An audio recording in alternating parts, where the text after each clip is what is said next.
டேய் என்னடா ஆச்சு? ஆ சரி, அண்ணன் அண்ணி எங்க? டேய் அவங்க காலையில இருந்து ஒரே சண்டை போட்டே இருக்காங்கடா. இந்த வீட்ல எது நடந்தாலும் நான் மட்டும் தான் காரணமா? ஏன் நீ இந்த வீட்ல தான் இருக்க? அதே நீ சொல்றது மட்டும் எதுக்கவே மாட்டேங்கற? ஏய் நான் வேலைக்கு போறேன். இதே வீட்ல இருக்க கூட சொல்ல முடியும். ஏய் ஆமா வீட்ல இருக்க மட்டும் தான் உனக்கு கண்ணு தெரியும். சும்மா சும்மா என்ன சொல்லிட்டு இருக்காத என்ன? எவனையும் பாரு. கர்ம கால் கத்திக்கிட்டே இருக்கா. ஆமா என்னையவே சொல்லு. ரொம்ப மரியாதை இருந்துக்காமா.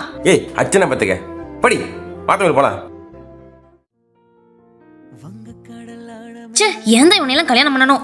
கல்யாணம் ஆகி 1 வருஷம் தான் ஆகுது. இப்பயே 1000 வாட்டி சண்டை போட்டுட்டு இருக்கீங்க. இப்படி கஷ்டப்பட்டு வாழ்றதுக்கு நீங்க பேசாம டிவோர்ஸ் பண்ணிட்டே போயிடலாம். தமிழ் இந்த மாதிரி சின்ன சின்ன சண்டை டைவர்ஸ் பண்ணி வச்சுக்குவேன். நாங்களாம் 1000 சண்டை போட்டிருக்கோம். அப்படி பார்த்தா கல்யாணம் பண்ண அடுத்த நாள் டைவர்ஸ் பண்ணியிருக்கணும். அதுக்குன்னு ஒரே வீட்டில் சண்டை போட்டே இருந்தால் நல்லா இருக்குமாண்ணே? நானும் உங்கள் மாமாவும் சண்டை பண்ணிக்கிறவங்க அது மட்டும்தான் உனக்கு தெரியும். ஆனால் அவர் இதுக்கப்புறம் என்னை எப்படி பார்த்துக்குவார்னு எனக்கு மட்டும்தான் தெரியும். டேய் எங்களுக்குள்ள எவ்வளோ சண்டை இருந்தாலும் சரி நானும் அவரை விட்டுற மாட்டேன். நானும் அவளை விட்டு தர மாட்டேன்.